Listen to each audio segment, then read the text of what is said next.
Hello and welcome to Record Sports Hotline Live. My name is Daniel Coe. I'm delighted to be joined by Record Sports Craig Swan. Swanee, how's it going? Yeah, good, Daniel. How are you? Very good, thanks. I'm also delighted to be joined for the third night on the trot by Again. the one and only Scott McDermott. Scott, how's it going?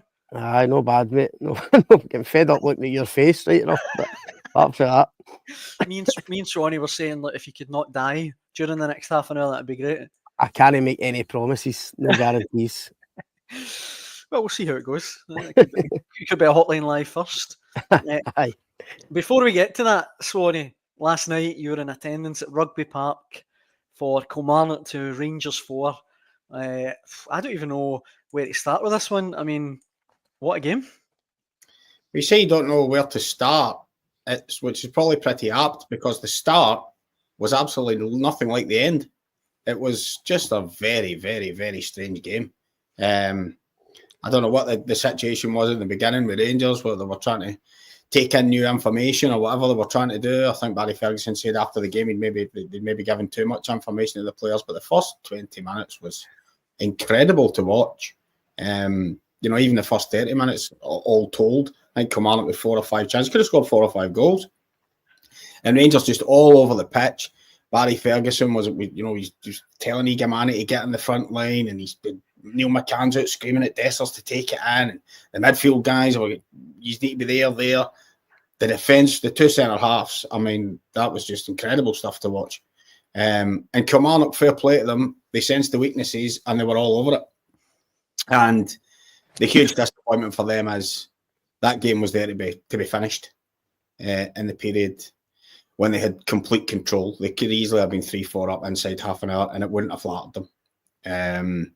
But you have to say, massive credit to Barry Ferguson. I don't think there was any tactical genius in this or anything like that. It was a case of, I need to show something, do something to change this. And it was square peg and round hole, Yilmaz on, James Tavernier into centre half, just something, just to give a signal to his own team and the people watching, this isn't acceptable. I'm not prepared to accept this. And that in itself seemed to act as a catalyst for Rangers. It was almost as if the players went, right, okay, this can't be good if this is. I mean, if they didn't sense that on the pitch themselves when it was going on, then there's something wrong with them. But for whatever reason, from the minute Barry Ferguson made that change, 30 minutes, I mean, listen, it could easily have been Robin Proper. It ended up being Clinton Nsiala on the back of his display against St Mirren in the previous game as well. He was the chosen one, but it could easily have been Proper. But from that moment, Rangers just came alive, and you could sense even just before Václav Černý scored, I think Rangers had a chance. Then Černý scored, and it was so strange that Kilmarnock had completely dominated the first 30 minutes of the game, and you sat there at halftime thinking Rangers are probably odds on to win this, and that was how it turned out. They were really good in the second half. Rangers, they bossed it. They were in control of the game in the second half. Kilmarnock just sort of fell out of it. And I know there was controversy over the second Rangers goal, Yanis Hadji's shot, which didn't look to me at the game to take a touch, and it seems like television backed that up. But Kilmarnock should have defended the corner better. Cyril Dessers did brilliantly score. His second goal for Rangers' third goal was a brilliant finish, although again, Kilmarnock's backline, one ball from Yilmaz took out the entire backline, not good. But yeah, Rangers were really good second half, and I think what that shows is, forget the long term, just the short term just now. The Rangers fans got to see in the final hour last night a team play with a bit of desire and a bit of courage, and that was instigated by Barry Ferguson making those changes. And if that's all that Rangers can cling to for the rest of the season, then at least they know the players are going to be turning up for them. If that's the template, then they're going to be turning up for them for the rest of the season. So, and that score was pretty impressive. Let me throw some. I mean, obviously, you'd imagine there's some very excited Rangers fans that have been writing in. So let me throw a few of them at you, Scott, before we get any further. Dave Allen wrote in saying, "Stop me from getting carried away, but I think Barry could replace Ancelotti at Real Madrid." I think he's already carried away. Paul Jameson, it wasn't just the passion, it was the brogues. We need brogues and staunchness and abundance. Gary says, thank you, Barry Ferguson. I saw more passion in 90 minutes than I have all season. That's what it means to a Rangers legend. The current squad can learn so much if they're prepared to listen. Not since the days of the late great Walter Smith have I seen a Rangers manager show just what it means to lead a Rangers team. Let's get behind them. And Andy Haggerty says, what a difference the exact same group of players to Saturday's woeful display. There's a bit of pride and love of the club gets you. Well done to their interim team and Barry. Of course, but it's been met with a lot of people, saying, for instance, Stephen, it's only one game. But, it was pretty good for Rangers fans last night. It's not like the Rangers fans to get carried away, is it, after one game? Listen, Swanee summed it up really, really well. I thought at the start of the game, Rangers just weren't physical enough. I actually thought on the ball they actually did increase their tempo for the weekend and they were trying to play forward, but they just weren't physically strong enough to deal with Kelly in the opening stages in terms of the set pieces and even the middle of the park. And as Swanee says, after 20 minutes, you feared the worst. You thought this is going to be 4 or 5, and the change was obviously a massive moment, not just for the team. I just think for Barry Ferguson himself to make a huge call like that and for it to pay off for him, I think was a massive moment. I agree with Swanee. They played with a desire, a determination, an urgency that's not been there for weeks. And maybe it was as simple as just looking over at the touchline and seeing a different guy, hearing a different voice, seeing Barry Ferguson being demonstrative on the touchline, and it felt like they reacted to that. And I thought in the second half, I do think there was a wee tactical kind of switch. It felt like the two wide players for Rangers, Hadji and Cherny, were told to come inside and help the two guys in the middle. At times in the second half, it was almost like in a box midfield, but it just helped Rangers get control of the game. And Kelly, after the first half hour, as Swanee says, it was difficult for them to keep that level of intensity up. So, listen, in terms of the comeback, he probably couldn't have scripted it any better. Barry Ferguson, I mean, he'd have loved a 5-0 and a clean sheet. But in terms of making that big call, making a couple of tweaks at half-time, coming back for 2-0 down, I mean, I've seen some stats last night. I mean, the last time they came back for 2-0 down was like so many years ago. The last time they did it at Rugby Park was like 2000 or something. So it shows you how rare it's been for Rangers in recent years to pull off a victory like that. So I'd be absolutely delighted with the reaction they got. The first time they came from 2 down to winning a Premiership match since 2010. Yeah. So 15 years ago. So, Swanee, you were quite right, excuse me, in what you said about it could have been 3, 4, 5-0 to Kelly quite easily in the first, 20 minutes. Obviously, Nsiala is the one that gets the hook. But he's still a young player, right? But there's been into Olasanya at the weekend as well. Gave him an absolutely torrid time.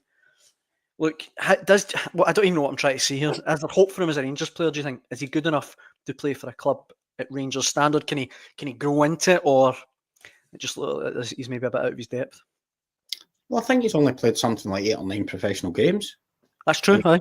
So he's nowhere near the situation, or nowhere near the level of experience, and you need to gain it as you go along, and it's a tough school. And the performances that he put on for the last 2 games weren't good enough. But it's been slightly unfortunate for him that the situation with the injuries to John Souttar and Leon Balogun have left him thrust into this situation. I think ideally a lad like that would be getting dipped and dripped into the team slowly, maybe the last 20 minutes of games, last half an hour of games. But at the end of the day, Barry Ferguson has shown that, listen, he was very magnanimous after the game last night. But, we'll work with Clinton, we'll make him better. He's a young player, he's got a bright future. But a kid will have to stand up. That's it. It's a tough school at Rangers, it's a tough school at Celtic. You don't get time to be mollycoddled. You have to go in there and you have to deliver. And that wasn't good enough.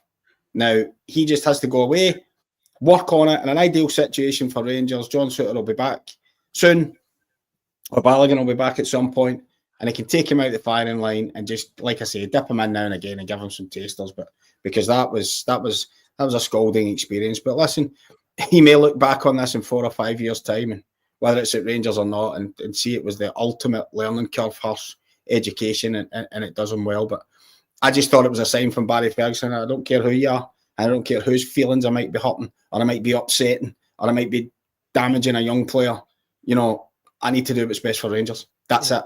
Mm-hmm. And that was the situation last night. It had to be. So, yeah, it's too early to say whether Nsiala will recover and be a Rangers player. We don't know that. But Rangers have little option but to work with him because he's been signed. It's not a loan deal, he's signed. So they need to try and get something out of him. I totally agree, Swanee. The irony is, I actually thought Nsiala played really well at Tynecastle the week before the St Mirren game. I know everybody was on about the wee barge on James Wilson, maybe being a penalty. But overall in that game, when Rangers were pretty poor, I thought he was the best player. In fact, Clement was asked about him specifically after that game and bigged him up because I thought he played really well. I thought it was a really mature performance at centre-back.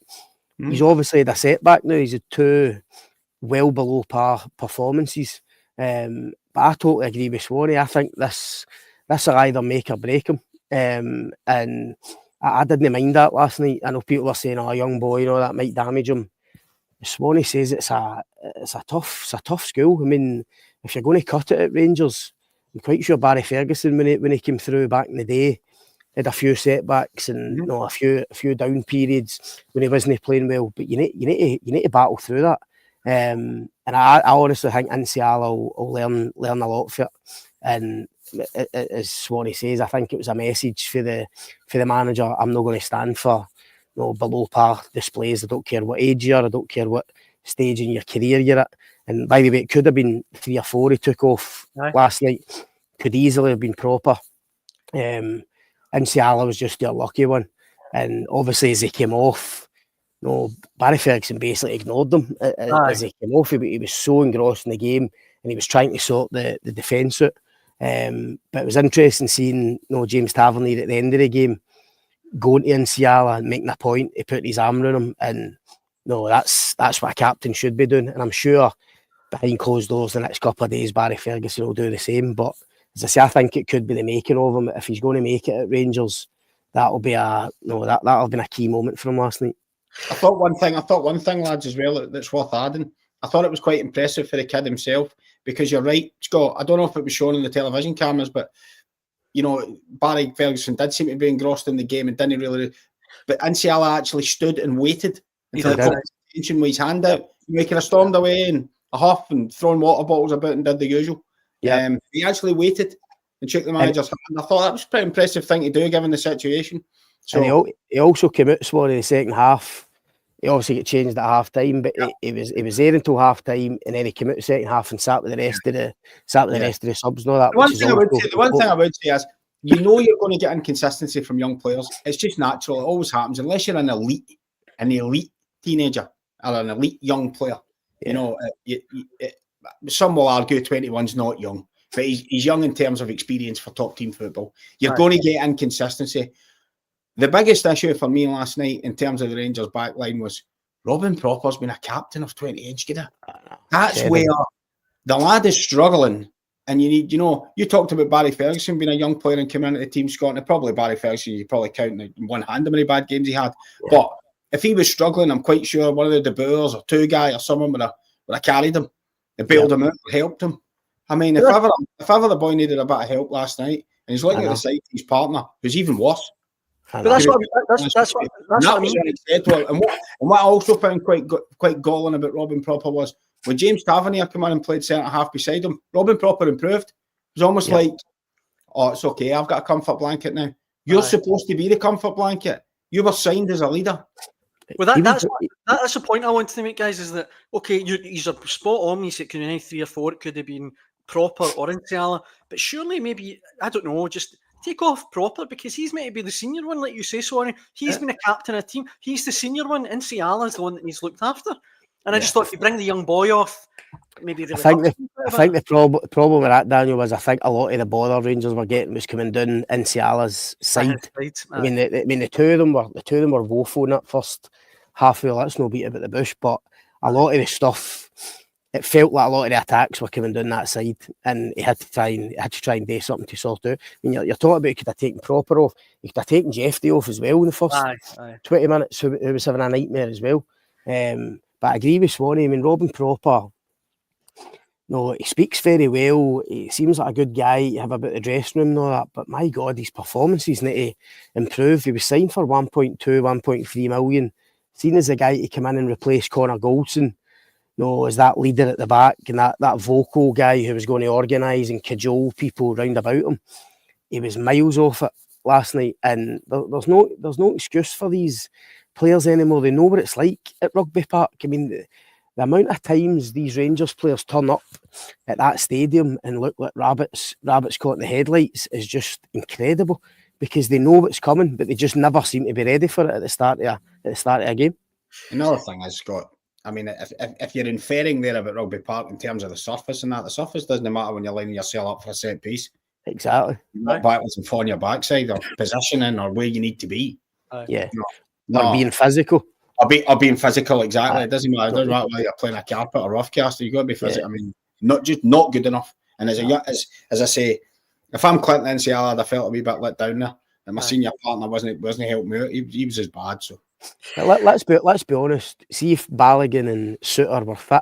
Barry Ferguson would put them straight in. By the way, even if they weren't in the team, even if Balogun was out the team, for instance, as he has been at times, I think Barry Ferguson would have just automatically played day two at the back, because I think, you can pretty much rely on them nine times out of 10.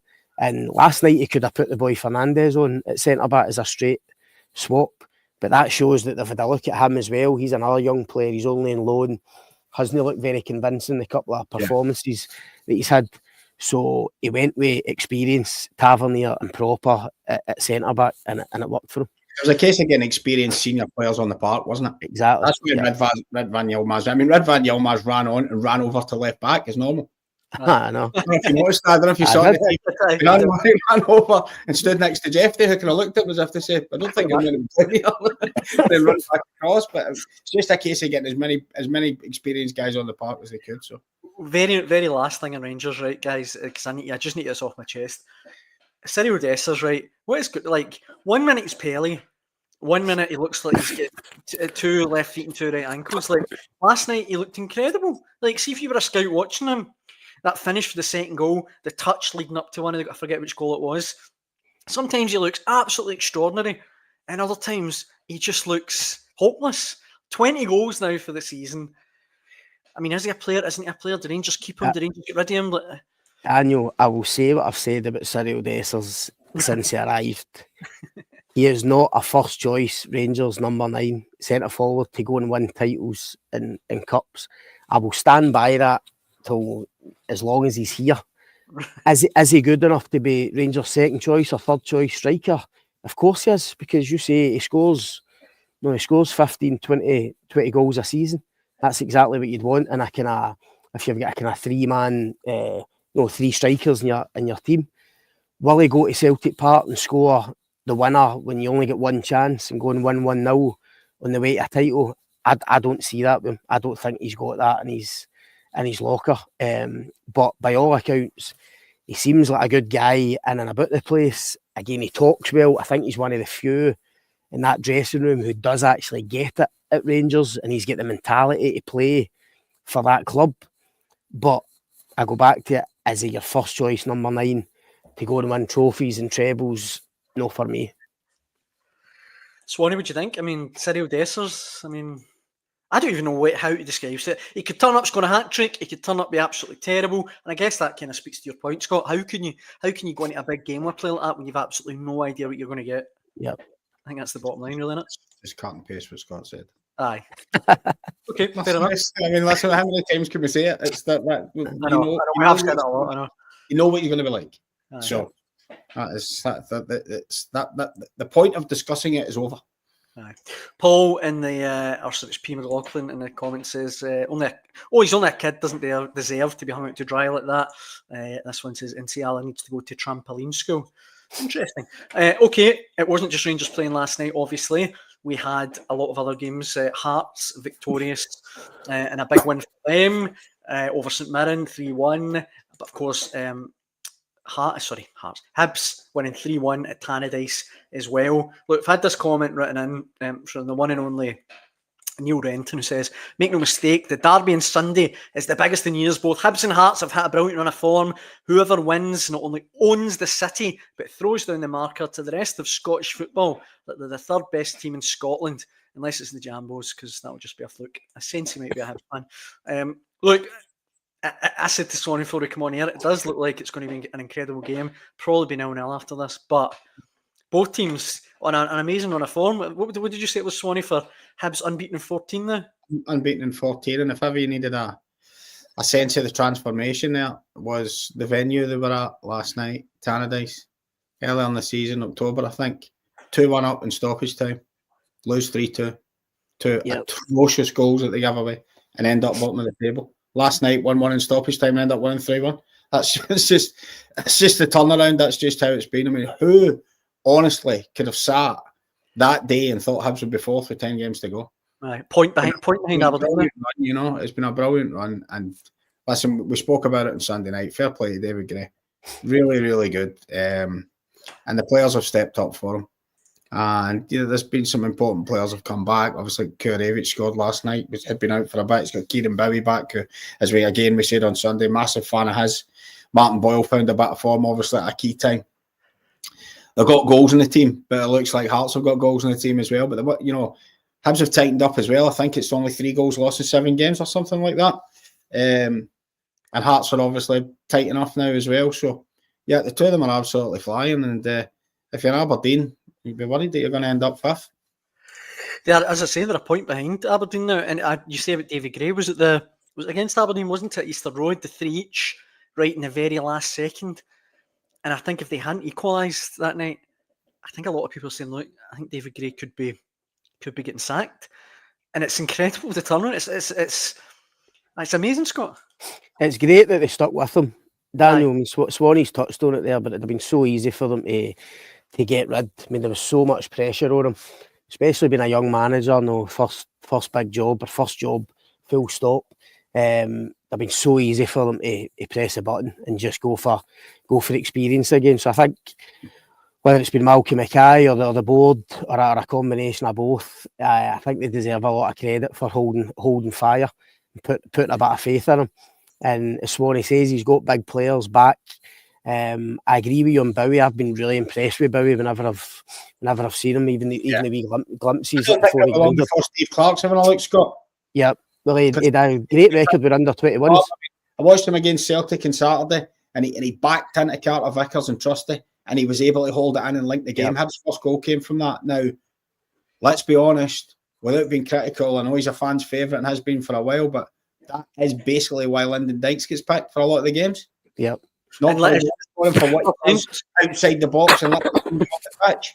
I think I'm right. He's doing it for under 21s, and I would imagine he looks to me like he's got a bit more mobility, and he's no near the finished article. But if I think Steve Clark will have a look at him. I think I'm right in saying as well, Lyndon Dykes, it was just last night he picked up an injury and he'll be out of the games against Greece coming up in March. So. I mean, I'm not necessarily suggesting the Greece games, but he's not been back for long enough for that after that long-term injury. I'm talking about more down the line. Aye. Maybe 6 months, 12 months. Start to maybe think about getting him in if he keeps up. The other thing about Hibs has been Triantis in midfield. Aye, he's good. Because when he first arrived, they played him at centre back, and I remember being really critical at the time because Hibs were crying out for to go and sign at least one decent centre back after what feels like years of guys coming in no good enough and couldn't shift, like Paul Hanlon and people like that. And Triantis was signed with a decent reputation, but the first few games at centre back, he looked off it again. But whoever's made the decision, to put him into central midfield, he's got an engine on him. He can get up and down the pitch. He's got legs, and he's proved in the last few weeks that he can provide killer passes. And he had another one last night for Bowie's goal. Obviously, there was a bit of controversy before it at Dundee United. Think they should get a corner. Dundee United make a mess of it, but Triantis picks up a brilliant ball for Bowie, who's then got to finish. So, he's been really impressive as well. And the big thing, I think, Scott's a variation in the middle of the park. I think when I watched them earlier in the season, I watched a game. I think the midfield was Joe Newell, Kwon. I remember who the other one was, but I remember saying at the time the 3 of them are identical. Literally the 3 same players. No one's making runs beyond the front guys. No one's coming short and getting, everybody wanted to play the same game. And then you looked at him against Celtic last weekend. Triantis is, has got that strength and he's playing, he's got killer passes, as you said. Josh Campbell's breaking beyond the front players to score the first goal. They've got a variation in the middle of the park now, which they didn't really have earlier in the season. And the other thing I would add about David Gray is, what a grounding that has been for him now. I know. It's not going to get any worse than what it was in those first 10, 11 games. As much suffering as he must have been doing just taking over that new post, he must have felt a weight of the world on his shoulders. To have come through that, it can't get any worse than that. Yeah. But what it also tells you, Swanee, is that he's got something because those players are playing for him. And they were even then. They were just making that's what I'm saying. They were, yeah. Exactly.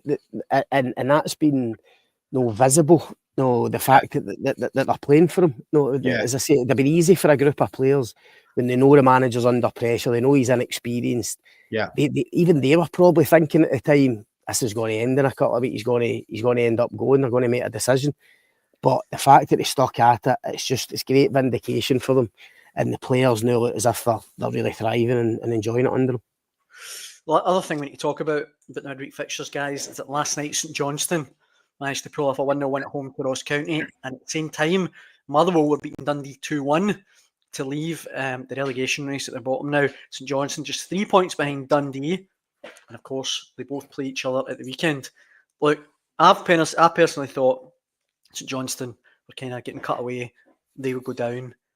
What do you guys think? Do you think the rescue act is on, or would you still fancy them to finish bottom? Right. I had written St Johnstone off. I mean, I must admit, I had them gone, and I'll need to stick to my guns and say I think they'll probably still finish bottom. They've signed that many players. I was looking at a starting lineup last night.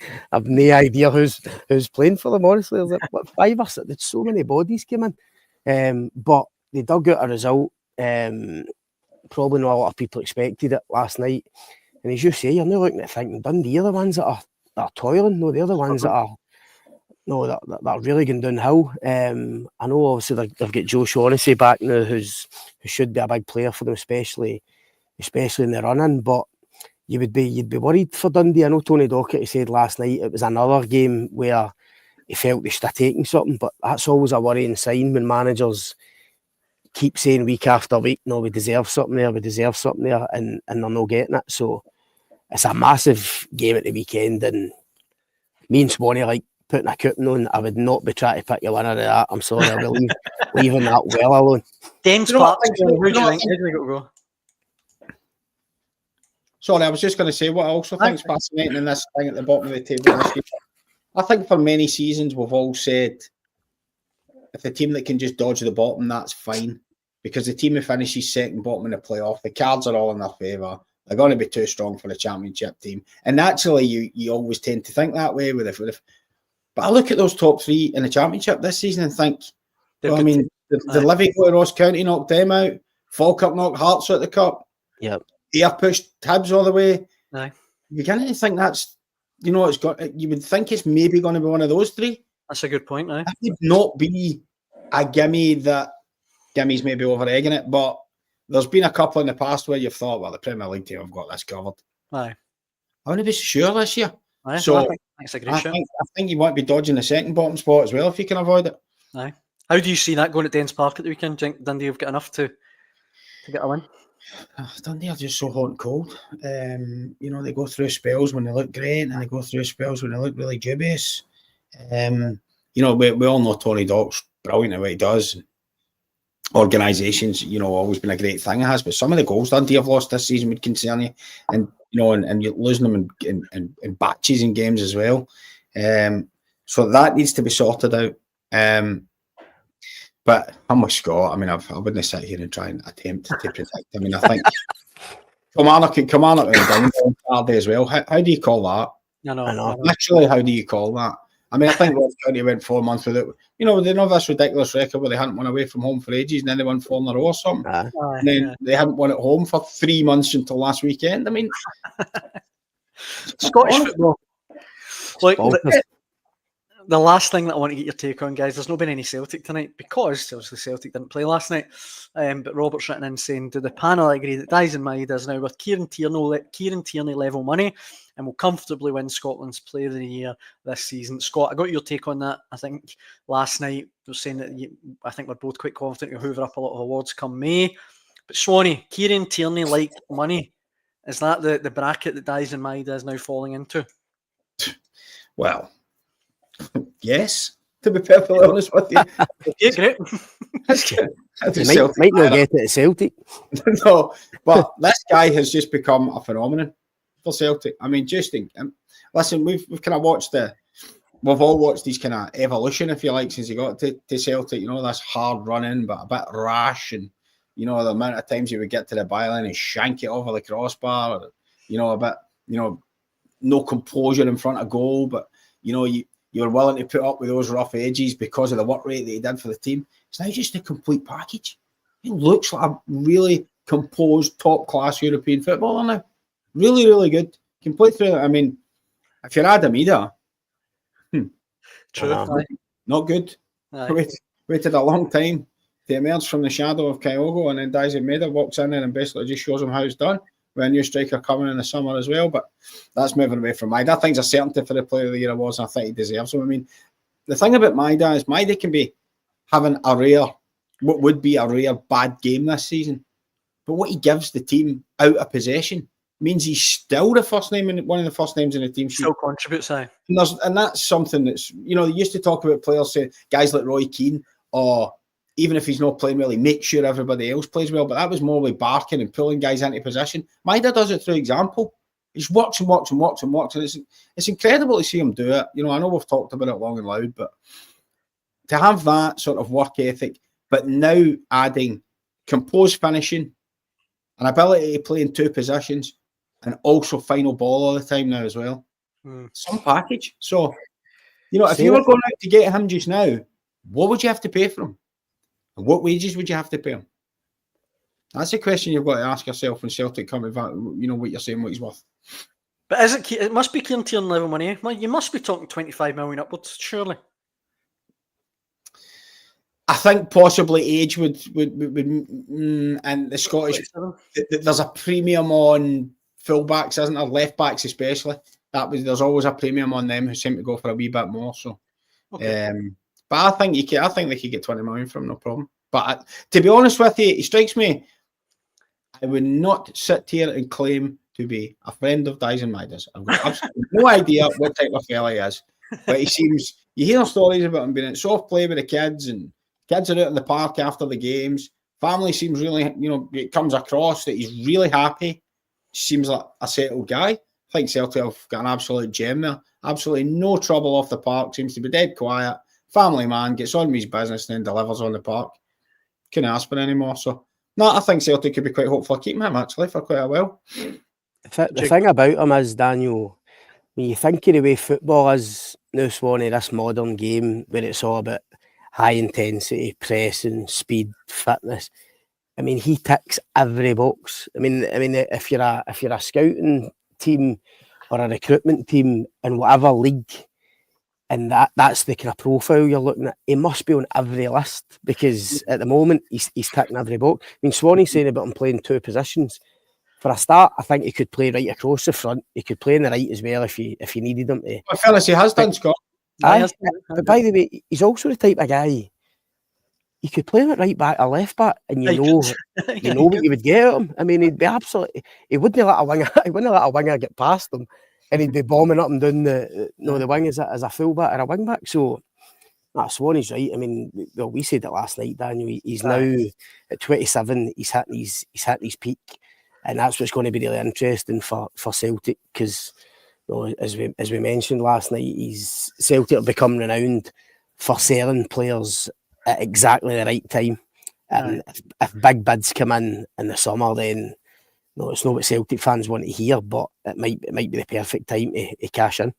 The one thing I would say, just to add on that, we've got a World Cup coming up, not this summer, next summer. And Dyson Maeda's now going into the Champions League, and I think we can now see. I think we all said at the time, this argument about Kyogo wanting to go and play in one of the top 5 leagues to get in the Japan team. And we all said at the time, well, the manager continues to pick Daisen Maeda, so it's clearly not that. Yeah. And he has played as a front player for Japan. Now, that's a young, emerging, excellent team, that Japan team. And you're going to have to work hard to stay in it. But if you're talking about his peak years, another season scoring 25, 30 goals at Celtic and playing in the Champions League takes him right into a World Cup when he's absolutely at his peak. I think that would be a big attraction to stay where you are. You don't want to be moving club and upsetting yourself before something as big as that. Because the way Japan are emerging and the way they've performed at recent tournaments, you could go a long way in this tournament. They're a good team, aye.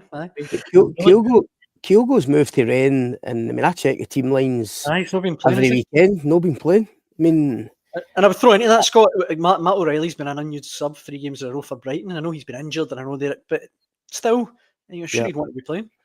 Well, it's the old adage about the grass not always be greener on the other side. So, the Kyogo one in particular, Swanee says to go to a team like Rennes, claiming that playing in the top 5 league will get you in, seemed a bit strange.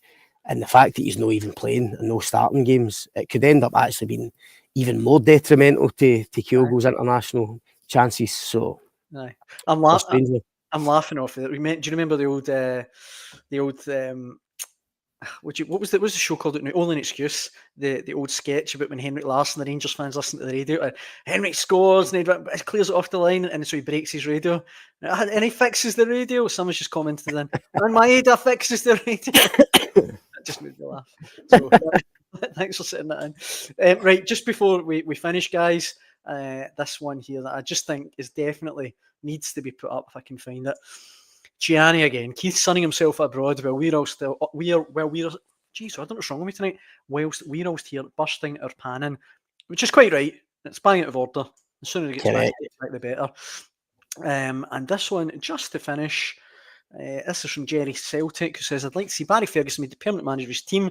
The pronunciation he deserves it. Given his name's Jerry Celtic, his profile picture, I think there's a chance he might be sarcastic. So thanks for that anyway, Jerry. Guys, thanks so much for joining us on Hotline Live. We thoroughly appreciate it as always. Thanks for watching at home. We'll be back to do it all again at 6 p.m. on Sunday. So hope you can join us then.